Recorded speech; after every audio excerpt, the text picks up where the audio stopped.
கோர்ட்ல ப்ரமோஷன்லாம் எப்படி இருக்கும்? அப்படின்ற மாரி என்ட்ட கேட்டீங்க. ஸோ, அதுக்காக அத பத்தி எனக்கு தெரிஞ்ச விஷயங்கள மட்டும் நான் உங்களுக்கு ஷேர் பண்றேன். இப்ப நீங்க பார்க்குறீங்கல்ல, இதுல லிஃப்ட் ஆப்பரேட்டர், மசால்ச்சி, ஸ்வீப்பர், வாட்ச்மேன், கார்டனர் இந்த போஸ்டிங்லாம் பார்த்தீங்கன்னா, இப்ப நீங்க எம்எஸ்சி எக்ஸாம் எழுதி போற அந்த எழுத படிக்க தெரிந்தால் போதும், அல்லது ஒரு 5ஆம் வகுப்பு தரம் கூட வச்சுக்கலாமே, ஓகேங்களா? அந்த கேட்டகரியில உள்ள ஜாப் தான். இதில லிஃப்ட் ஆப்பரேட்டரும் பார்த்தீங்கன்னா, இருக்கே அத பத்தி நோட்டிஃபிகேஷன்லாம் நம்ம பார்க்கலன்னு சொல்லுவீங்க. பட் இதெல்லாம் 2022ல ஒரு 10த் qualification exam, xerox operator, examiner அதிலேயே பார்த்தீங்கன்னா, அந்த லிஃப்ட் ஆப்பரேட்டரையும் சேர்த்து ஆள்லாம் அப்போதைக்கு 10த் குவாலிஃபிகேஷன்ல எடுத்தாங்க, கீழமை நீதிமன்றத்தில. பட் இருந்தாலும் இந்த லிஃப்ட் ஆப்பரேட்டரும் பார்த்தீங்கன்னா, இந்த மசால்ச்சி, ஸ்வீப்பர், வாட்ச்மேன், கார்டனர் இந்த லெவல் இருக்கக்கூடிய ஒரு போஸ்டிங்கா தான் கருதப்படுகிறது. ஓகேங்களா? இப்ப இவங்களுக்கெல்லாம் என்ன ப்ரமோஷன் அப்படின்னு பார்த்தீங்கன்னா, அப்படியே டைரக்ட்டா இந்த லெவல்ல இருந்து ப்ரமோஷன் ஆகுறாங்க அப்புட்னா, இப்ப நீங்க பார்க்குறீங்கல்ல, ஓஏ அதான் ஆஃபீஸ் அசிஸ்டன்ட், காப்பீஸ் அட்டெண்டர் இந்த மாரி லெவல்ல ப்ரமோஷனுக்கு போவாங்க. இதெல்லாம் பார்த்தீங்கன்னா 8ஆம் வகுப்பு தரம் தான். பட் இப்ப இந்த எம்எஸ்சி எக்ஸாம் மூலமா இதுக்குமே டைரக்ட்டா ஓஏ அண்ட் காப்பீஸ் அட்டெண்டருக்குலாம் பார்த்தீங்கன்னா 8ஆம் வகுப்பு தரத்துக்கு எக்ஸாம் எழுதி போறாங்க. சரி, ஓகே. இப்ப இந்த ஓஏ காப்பீஸ் அட்டெண்டர் ஆயிட்டோம், ப்ரமோட் ஆயிட்டோம், இல்லாட்டி இந்த லெவலுக்கு நாங்க ஜாபுக்கே ஓஏ ஜாபுக்கே போயிட்டோம், காப்பீஸ் அட்டெண்டர் ஜாபுக்கே போயிட்டோம் அப்படின்னா, இதுக்கெல்லாம் என்ன ப்ரமோஷன் அடுத்து பார்த்தீங்கன்னா, ஓஏக்கு அடுத்து என்ன ப்ரமோட் பண்ணுவாங்கன்னா, ரெக்கார்டு கிளர்க்கு அந்த மாரி ப்ரமோட் பண்ணுவாங்க. அதாவது ஓஏலேருந்து ரெக்கார்ட் கிளர்க்கா தூக்கி போடுவாங்க ப்ரமோஷன். அதை வந்து ரெக்கார்ட் கிளர்க்கா ஆர்சின்னு சொல்லுவாங்க. அந்த காப்பீஸ் அட்டெண்டர் இருக்காங்க பார்த்தீங்களா, அவங்களுக்கு ப்ரமோஷன் அதே லெவல் தான். அப்புறம் ரெக்கார்ட் அசிஸ்டன்ட் அந்த ப்ரமோஷன் தான். அதை வந்து ஆர்ஏன்னு சொல்லுவாங்க. ஸோ இந்த லெவலில் ரெக்கார்டு கிளர்க்கு, ரெக்கார்ட் அசிஸ்டன்ட் இந்த மாதிரி ப்ரமோஷன் தான் பார்த்தீங்கன்னா, இந்த ஓஏ உள்ளவங்களுக்கெல்லாம் ப்ரொமோட் ஆக்கி போடுறது இந்த லெவல் தான். இந்த ஆர்சிக்கோ இந்த ஆர்ஏக்கோ பார்த்தீங்கன்னா எக்ஸாம் வச்செல்லாம் ஆள் எடுக்க மாட்டாங்க. ஓகேங்களா? அதை புரிஞ்சுக்கோங்க. இப்போ அடுத்து பார்த்தீங்கன்னா, இதில் டிரைவரும் சேர்த்துருப்பேன். ஆக்சுவலாக டிரைவரு பார்த்தீங்கன்னா ஒரு 8ஆம் வகுப்பு தரம் தான். பட் இந்த ரெக்கார்டு கிளர்க்கு, ரெக்கார்ட் அசிஸ்டண்ட்டில் ஏன் நான் ஆட் பண்ணி டைப் பண்ணி வச்சுருக்கேன் பார்த்தீங்கன்னா, டிரைவருக்கு ப்ரொமோஷன் அப்படின்றதே கிடையாது. இந்த ஆஃபீஸ் அசிஸ்டன்ட், காப்பீஸ் அட்டெண்டர் இவங்க லெவலில் உள்ள ஒரு 8ஆம் வகுப்பு தரம் தான் அவங்களுமே. இருந்தாலும் அவங்களுக்கு ஒரு தாலுகா நீதிமன்றத்திலிருந்து ஒரு மாவட்ட நீதிமன்றத்துக்கு போகிறாங்க பார்த்தீங்களா, அதுவே ஒரு ப்ரொமோஷன் தான். அந்த ப்ரொமோட் அடிப்படையில் தான் இந்த ரெக்கார்டு கிளர்க்கு, ஆர்ஏ அந்த லெவலில் இந்த சீனியர் டிரைவர் அப்படின்ற மாதிரி நம்ம டிரைவர் தான் சொல்லணும். ஒரு சீனியர் லெவலில் உள்ள டிரைவர் அப்படின்ற மாதிரி இந்த லெவலில் நம்ம வச்சு பார்க்கலாம் அவங்கள. ஓகேங்களா? ஓகே. அடுத்து பார்த்தீங்கன்னா, நம்ம இதை பற்றி நீங்கள் கேள்விப்பட்டிருப்பீங்க. ஜெராக்ஸ் ஆப்ரேட்டர், இந்த ப்ராசஸ் சர்வர், ஜூனியர் பெயிலிஃப் சேர்த்து எழுதியிருக்கேன் பார்த்தீங்களா, ரெண்டையும் ஒட்டி எழுதியிருக்கேன். அதுக்கு காரணம் இருக்குது. சேலரி விஷயத்தில் ஒன்றா இருக்கும். அதே மாதிரி சீனியர் பெயிலிஃப் சேர்த்து எழுதியிருக்கேன். அதெல்லாம் காரணம் இருக்குது. சேலரி விஷயத்தெல்லாம் எல்லாமே ஒரே லெவலில் இருக்கும். இதை பற்றி இன்னும் எக்ஸ்பிளைன் பண்ணால் தனியாகவே இதுக்கு ஒரு வீடியோ போடணும் சேலரியை பற்றி. அதை சேலரியை பற்றி பேசும்போது உங்களுக்கு என்ன ஏன் அப்படி ஒட்டி எழுதுனே அப்படிலாம் உங்களுக்கு சொல்கிறேன் விளக்கமாக. இந்த போஸ்டிங்கில் அந்த ரீடர் எக்ஸாமினர்லாம் ஒரே ஒட்டி எழுதியிருக்கனா.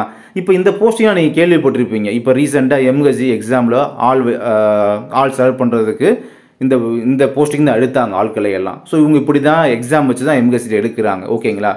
இப்போ இதை பார்க்கும்போது என்ன நினைப்பீங்க, இப்போ ஆர்சியாக இருந்து வர்றவங்க ஃபுல்லாக அப்படி இதுக்கு ப்ரொமோட் ஆயிடுவாங்களா அப்படின்னு நினைப்பீங்க. அப்படிலாம் ஆக மாட்டாங்க. இப்போ ஆர்சியாக இருந்து டேரெக்டாக இந்த மாதிரி process server, senior bailiff promote ஆகிக்கலாம் அப்படின்னா அப்போ உங்களுக்கும் எக்ஸாம் வைக்கிறாங்க. எம்எஸ்சி வந்து ரெக்ரூட்மெண்ட் போர்டே தேவையில்லை, அவங்க இந்த மாதிரி ப்ரொமோஷனை போட்டு போயிடலாமே, அப்புறம் எதுக்கு எக்ஸாம் வைக்கிறாங்க. ஸோ இந்த மாதிரிலாம் ஜெராக்ஸ் ஆப்பரேட்டர் டு இந்த ரீடர் எக்ஸாமினர், பெயிலிஃப் இந்த மாதிரிக்கெலாம் ப்ரொமோட் போட மாட்டாங்க. இங்கேருந்து ஆர்சியிலேருந்து அதாவது ரெக்கார்டு கிளர்க்கிலேருந்து இந்த மாதிரி பெயிலிஃபுக்கோ எக்ஸாமினருக்கோ ப்ரொமோட் போட மாட்டாங்க. அப்போ ஆர்சியிலேருந்து என்னவா ப்ரொமோஷன் ஆக்குவாங்க அப்படின்றத நான் அப்புறம் சொல்கிறேன். இப்போ இதுக்கு இந்த மேட்டருக்கு வரேன்.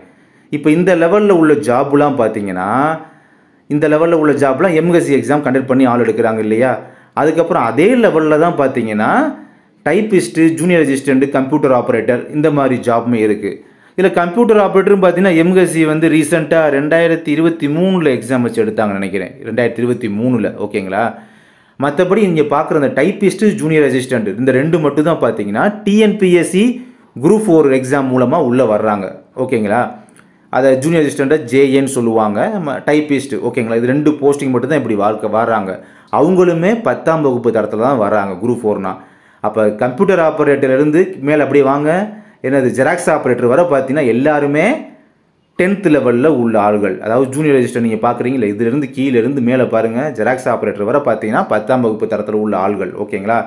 அப்போ இந்த ரீடர் எக்ஸாம் எழுதி போகிறாங்க பார்த்தீங்களா எம்எஸ்சி ஜாபுக்கு, அவங்களுக்கு இந்த ஜூனியர் அசிஸ்டன்ட் அப்படின்றது, அதாவது ஜேஏ அப்படின்றது ப்ரொமோஷன் கிடையாது. தப்பாக புரிஞ்சுக்கிருவீங்க சில பேரெல்லாம். ரீடர் எக்ஸாமினர் அதுவும் 10th லெவல் தான், ஜேஏவும் 10th லெவல் தான். அப்புறம் எப்படி ரீடர்லேருந்து உங்களுக்கு ஜேஏ ப்ரொமோட் ஆக்குவாங்க? ஸோ அந்த மாதிரி எதுவுமே கிடையாது. ஓகேங்களா? ஃபஸ்ட்டு இப்போ இதுக்கு வருவோம்.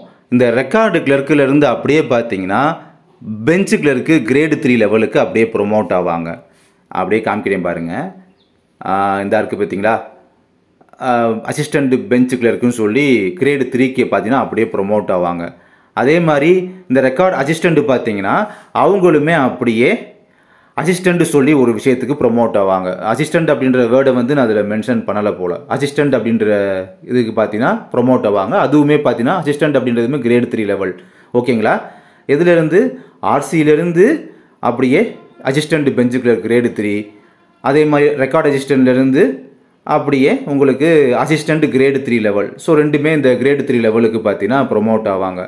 அதே மாதிரி இவங்களும் அப்படி தான். அந்த 10th குவாலிஃபிகேஷனில் இருக்காங்க பார்த்தீங்களா, எம்எஸ்சி எக்ஸாம் எழுதி போனவங்க, இல்லாட்டி குரூப் 4 எக்ஸாம் எழுதி போன டைப்பிஸ்ட்டு, ஜூனியர் டைப் அசிஸ்டண்ட் இருக்காங்க பார்த்தீங்களா, அவங்களுமே இப்போ இந்த ஜேஏவா உள்ளவங்களாம் ஜூனியர் அசிஸ்டண்ட் பார்த்தீங்கன்னா இங்கே அப்படியே அசிஸ்டண்ட் அப்படின்ற ஒரு ஜாபுக்கு வந்து ப்ரொமோட் ஆயிடுவாங்க. அசிஸ்டண்ட்ன்ற வேர்டு நான் இதில் எழுத மறந்துட்டேன், அதனால தான். ஓகே, இப்போ டைப்பிஸ்ட்டு பார்த்தீங்கன்னா அப்படியே வந்து இங்கே ஸ்டெனோவாவோ இல்லாட்டி டைப்பிஸ்ட்டில் கிரேடு 3 இந்த மாதிரி கிரேடு 3 லெவலுக்கு ப்ரொமோட் ஆயிடுவாங்க. அதே மாதிரி தான் இவங்களுமே இந்த பெய்லிஃப் எக்ஸாமினர் எம்எஸ்சி எக்ஸாம் எழுதி 10th குவாலிஃபிகேஷனில் உள்ளே போகிறாங்க பார்த்தீங்களா, அவங்களெலாம் அப்படியே டேரெக்டாக பார்த்தீங்கன்னா அசிஸ்டண்ட் அப்படின்ற லெவலுக்கு வந்து ப்ரொமோட் ஆவாங்க. ஓகேங்களா? ஸோ இந்த மாதிரி தான் இருக்கும். இப்போ நம்ம பார்த்தோம் பார்த்தீங்களா, இந்த ரெக்கார்டு கிளர்க்கு ஆர்சி ஆர்ஏ இவங்கெல்லாம் பார்த்தீங்கன்னா அப்படியே 3 லெவலில் இந்த பெஞ்சு கிளர்க்கு கிரேடு 3, பெஞ்சு கிளர்க்கு கிரேடு 2, பெஞ்சு கிளர்க் கிரேடு 1 அந்த மாதிரி 1 2 3 போய் தான் கடைசியாக ஃபைனலாக செரஸ்தியார் அந்த ஒரு போஸ்டிங் போவாங்க. ஓகேங்களா? டிபார்ட்மெண்ட்டுக்குள்ளே 1 2 3ன்ற ஒரு லெவலில் போய் தான் அப்புறம் ஃபைனலாக அந்த செரஸ்தாவா, தமிழில் என்னமோ அந்த வார்த்தை எனக்கு வரல, அந்த ஒரு ஜாபுக்கு போவாங்க. சரி, ஓகே, அடுத்தடுத்த போஸ்டிங் அப்படியே ப்ரொமோஷனை பற்றி பார்க்கலாம். இப்போ வந்து கிரேடு 3 லெவலில் இருக்காங்க பார்த்தீங்களா, அசிஸ்டண்ட் கிரேடு 3, இந்த ஸ்டெனோ டைப்பிஸ்ட் கிரேடு 3, அசிஸ்டண்ட் பெஞ்சு கிளர்க் கிரேடு 3 இவங்களாம் இருக்காங்க பார்த்தீங்களா, இவங்களுக்கெல்லாம் அப்படியே டேரெக்டாக பார்த்தீங்கன்னா அப்படியே கிரேடு 3லேருந்து கிரேட் 2A லெவலுக்கு, குரூப் 2A லெவல். இப்போ குரூப் 2A எக்ஸாம் எழுதி ஒரு ஜாப்புக்கெலாம் போகிறோம்ல டிஎன்பிஎஸ்சியில், அந்த மாதிரி ஒரு 2A லெவலுக்கு வந்து இவங்க அப்படியே ப்ரொமோட் ஆவாங்க. அதுதான் பார்த்தீங்கன்னா அந்த ஸ்டெனோ டைப்பிஸ்ட் கிரேட் 3லேருந்து இந்த ஸ்டெனோ டைப்பிஸ்ட் கிரேடு 2 லெவலுக்கு அப்படியே ப்ரொமோட் ஆவாங்க. அதே மாதிரி அசிஸ்டண்ட் பெஞ்சு கிளர்க்கு கிரேடு 3லேருந்து இந்த மாதிரி ஹெட் கிளர்க்கு பெஞ்சு கிளர்க் கிரேடு 2 அந்த லெவலில் ப்ரொமோட் ஆவாங்க. ஓகேங்களா? நான் டாட்டா போட்டு காமிச்சிருப்பேன் அப்படின்னா அது இன்னொரு ஸ்டேஜ்னு அர்த்தம். ஓகேங்களா? அதே மாதிரி தான் இந்த ஹெட் கிளர்க்கு இந்த ஸ்டெனோகிராப்பர் கிரேடு 1 பார்த்தீங்கன்னா இந்த இதுலேருந்து வர்றவங்க தான். ஸ்டெனோ டைப்பிஸ்ட் கிரேடு 3லேருந்து வர்றவங்க தான் இந்த ஸ்டெனோகிராப்பர் படிச்சுட்டு வராங்க அப்படின்னா கிரேடு 1 லெவலில், கிரேடு 1A லெவலில் இங்கே பிடிச்சிருவாங்க இடத்த. ஓகேங்களா? ஸோ அந்த மாதிரி அப்படி இந்த லெவலில் கிரேடு 3 லெவலில் உள்ளவங்க தான். இந்த அசிஸ்டண்ட்டுக்கு கிரேடு 3 எழுத மறந்துட்டே சொன்ன பார்த்தீங்களா, அந்த லெவலில் உள்ளவங்களையும் பார்த்தீங்கன்னா இங்கே வந்து இந்த இஓ ஆவாங்க, executive officer, head clerk. So இந்த மாதிரி போஸ்டிங்கில் வந்து ப்ரொமோட் ஆயிடுவாங்க. இதெல்லாம் பார்த்தீங்கன்னா இப்போ நீங்கள் பார்க்குறது கிரேட் 2A லெவலில் ப்ரொமோட் ஆகுறாங்க. ஓகேங்களா? ஸோ இப்படி தான். இப்போ இந்த கிரேட் 2A லெவலில் உள்ளவங்க ஸ்டெனோ டைப்பிஸ்ட், ஸ்டெனோகிராஃபர், இந்த எக்ஸிக்யூட்டிவ் ஆஃபீஸர், ஹெட் கிளர்க்கு, பெஞ்சு கிளர்க்கு இந்த மாதிரிலாம் பார்க்குறீங்களா, கிரேட் 2A லெவலில் உள்ளவங்க இவங்க அப்படியே பார்த்தீங்கன்னா அடுத்து கிரேட் 2 லெவலுக்கு அப்படியே ப்ரொமோட் ஆவாங்க. அதாவது ஒரு டிஎன்பிஎஸ்சி குரூப் 2 ஒரு மெயின்ஸ்லாம் எழுதி கிளியர் பண்ணி போகிறாங்களா அந்த லெவலுக்கு அவங்க தான் பார்த்தீங்கன்னா டெப்யூட்டி நாசிர், record keeper, translator, copy supervisor. So இந்த மாதிரி போஸ்டிங்க்கெலாம் வர்றாங்க.